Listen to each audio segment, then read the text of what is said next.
Sir మీ next film blood bath part 2.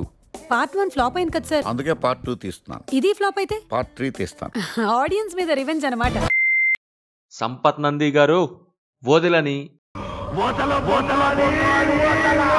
అంటున్నట్టు లాక్కెళ్తున్నారు. అప్పుడు ఒకరు అరుంధతిని చూసి పంచాక్షరి తీసి చూసేటోళ్ళకి రాడ్ దింపినట్టు, ఇప్పుడు ఇంకొకరు అరుంధతిని చూసి వదలా అని ఓదెల 2తో రాడ్ దింపినట్టయింది.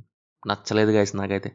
ఫస్ట్ హాఫ్ అన్న ఏదో 2-3 పోర్షన్స్ వల్ల ఏదో భరించగలిగే కానీ సెకండ్ హాఫ్ అయితే ఎప్పుడెప్పుడు జంప్ అయిపోదామా అనే రేంజ్లో తలపోడి తెప్పించారు. కథ వచ్చేసి ఓదెల రైల్వే స్టేషన్కి ఎగ్జాక్ట్ కంటిన్యూషన్తో స్టార్ట్ అయింది. తిరుపతికి ఆ ఊరి ప్రజలు ఒకటి చెయ్యకూడని చేస్తారు, దాంతో ప్రేతాత్మగా మారడంతో ఉంటుంది. దానికి సొల్యూషన్ ఏంటి అనే చూస్తారు.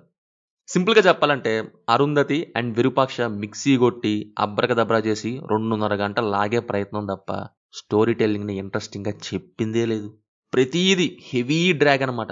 అర్థమయ్యేలా చెప్పాలంటే సినిమా స్టార్టింగ్ ఇంట్రడక్షన్ బాగుంది. మొదటి 15-20 నిమిషాలు మొదటి పెళ్లి వరకు ఫైన్. బట్ ఆ తర్వాత అసలు డెవలప్మెంటే లేదు. అక్కడే గింగిరేలు తిరుగుతూ ఉంటుంది. 2-3 ఈవెంట్స్ పెట్టి ఫస్ట్ హాఫ్ని కానిచ్చేస్తే ఇంకో 2 ఈవెంట్స్తో సెకండ్ హాఫ్ కానిచ్చేసినట్టు ఉంటుంది. వాటితోనే టూ మచ్ డ్రాగ్ చేశారు. వదల బొమ్మాలి వదల అనేలా 2 ఈవెంట్స్ పెట్టినవైనా సర్లే అనుకుంటూ వెళ్ళిపోయా కానీ ఇంకా భైరవి ఇంట్రడక్షన్ కోసం జైల్లోని రాధా దగ్గరికి వెళ్ళాక అక్కడ తమన్నా క్యారెక్టర్తో ఇంట్రడక్షన్ స్టార్ట్ అయ్యాకుంది బడితి పూజ. నాకు హెబ్బాయి ఏమో నవ్వుతుందో ఏడుస్తుందో అర్థం కాదు. ఇంకా భైరవి రోల్లో తమన్నాని తీసుకోవటం ఒక లెక్క అయితే తిరుపతి వర్సెస్ భైరవి సీన్స్ అయితే ఇంకో లెక్క.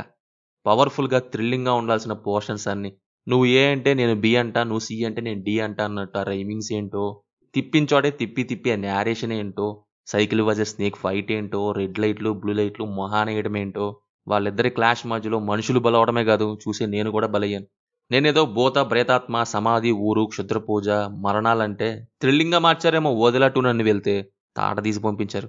అండ్ ఆ డివోషనల్ యాంగిల్ విషయానికి వస్తే నా వరకు డివోషనల్ థీమ్ని కొంచెం ఫిల్మ్ మేకర్స్ ఏదో పెట్టేసేం చూసేస్తారులే అని కాకుండా ఆ పవర్ఫుల్ హై కానీ ఫీల్ని క్రియేట్ చేసే ప్రయత్నం చేయాలి, లేకుంటే no use.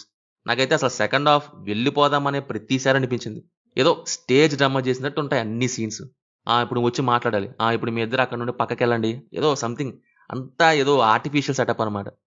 Performances wise except Tamannaah and Hebah Patel remaining all వాళ్ళ రోల్స్కి జస్టిఫై చేశారు. అసలు తమన్నాని ఆ రోల్లో తీసుకోవాలనిపించిన పర్సన్ ఎవరో కానీ మీకు దండం అండి. ఇక సినిమాలోని ఓన్లీ హైలైట్ ఏంటంటే అజనీష్ బీజీఎం. టెక్నికల్గా ఎవరైనా డ్యూటీ చేశారంటే అది ఓన్లీ అజనీష్ మాత్రమే. ఈ type movies and Ajaneesh BGM super ఉంటుంది అండ్ ఆయన అది ఇచ్చారు కూడా. ఫైనల్లీ రాడ్ ప్యారడీ ఆఫ్ అరుంధతియే ఈ ఓదెల 2. మీ ఇష్టమేక. సినిమా చూశాక మీకు ఎలా ఉందో కింద కామెంట్స్లో మాతో తప్పకుండా షేర్ చేసుకోండి. రివ్యూ నచ్చితే మన ఛానల్ని సబ్స్క్రైబ్ చేసుకోండి. Will meet in next video. Thank you. జై హింద్.